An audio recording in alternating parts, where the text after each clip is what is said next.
Breaking news. Jamuna অতিথি ভবন থেকে আজ যে খবর এসেছে তা দেশের সরকারি চাকরিজীবীদের জন্য এক কথায় কি বহু প্রতীক্ষিত বড় সিদ্ধান্ত।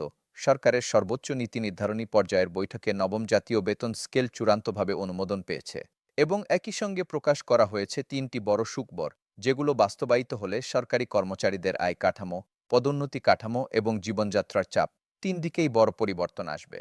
আজকের প্রতিবেদনে আমরা জানাবো কিভাবে এই বৈঠকে পে কমিশনের বিলম্ব নিয়ে প্রধান উপদেষ্টা কঠোর অবস্থান নিলেন, কেন অর্থ উপদেষ্টা বলছেন গ্যাজেট প্রকাশ এখন বাধ্যতামূলক, এবং কিভাবে প্রশাসনের শীর্ষ মহল এবং রাজনৈতিক বাস্তবতা দুই দিক মিলেই দ্রুত বাস্তবায়নের চাপ তৈরি করেছে।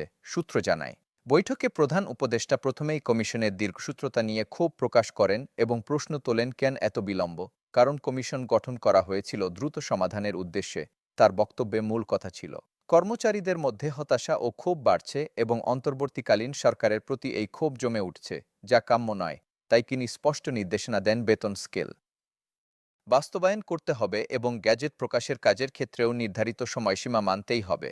প্রধান উপদেষ্টার এই অবস্থানের পর অর্থ উপদেষ্টা ডক্টর সালাহুদ্দিন আহমেদ বলেন, এখন সময়ের দাবি অনুযায়ী গ্যাজেট প্রকাশ বাধ্যতামূলক এবং কর্মচারীদের মধ্যে বেতন বৃদ্ধি নিয়ে যে সমস্যা ও অস্পষ্টতা তৈরি হয়েছে তা দ্রুত সমাধানে গ্যাজেট প্রকাশ করাই সবচেয়ে কার্যকর পথ। তিনি আরও জানান, দাপ্তরিক কাজ ও আর্থিক হিসাব নিকাশ প্রস্তুত থাকায় সরকার দ্রুত গ্যাজেট প্রকাশের অবস্থানে রয়েছে। এই বৈঠকে প্রশাসনে বিভিন্ন মন্ত্রণালয়ের জ্যেষ্ঠ সচিবদের উপস্থিতি এবং তাদের সম্মিলিত মতামত ছিল অত্যন্ত গুরুত্বপূর্ণ। তারা বলেন, বেতন কাঠামো পরিবর্তন কঠিন হলেও তা নিয়ে 2 থেকে 3 মাসের বেশি সময় ক্ষেপণ গ্রহণযোগ্য নয়। সচিবরা আরও জানান, মূল্যস্ফীতি ও বৈষম্যের কারণে কর্মচারীরা অর্থনৈতিকভাবে ক্ষতিগ্রস্ত, অনেকে ঋণে ডুবেছেন। তাই তাদের সক্ষমতা বৃদ্ধি করে সুযোগ সুবিধা নিশ্চিত করা প্রশাসনকে গতিশীল রাখার জন্য জরুরি। আজকের বৈঠকের আরেকটি বড় দিক রাজনৈতিক প্রেক্ষাপট। সূত্র অনুযায়ী বিএনপির ভারপ্রাপ্ত চেয়ারম্যান তারেক রহমান বৈঠকে উপস্থিত ছিলেন এবং সরকারি কর্মচারীদের পক্ষে সরাসরি বক্তব্য দেন। বলেন, কর্মচারীদের আর অবহেলা করা যাবে না। তিনি পরিসংখ্যান দিয়ে বলেন, সরকারি চাকরিজীবীদের বড় অংশ নিম্ন আয়ের, ফলে তাদের বেতন বাড়ানো এবং দ্রুত গ্যাজেট প্রকাশ করা জরুরি। তিনি আরও বলেন, জাতীয় নির্বাচন সামনে থাকায় নির্বাচনকালীন সময়ে যদি পে স্কেল নিয়ে জটিলতা থাকে তবে কর্মচারীদের মধ্যে অস্থিরতা তৈরি হতে পারে, যা পরিবেশকে ক্ষতিগ্রস্ত করতে পারে। এখন আসি সবচেয়ে বড় ঘোষণায়। পে কমিশনের পক্ষ থেকে 3টি যুগান্তকারী সুখবর। প্রথম সুখবর হল সিলেকশন গ্রেড এবং টাইম স্কেল পুনরায় চালু, যা বহু কর্মচারীর কাছে শুধুই সুবিধা নয়, বরং ন্যায্যতার প্রতীক।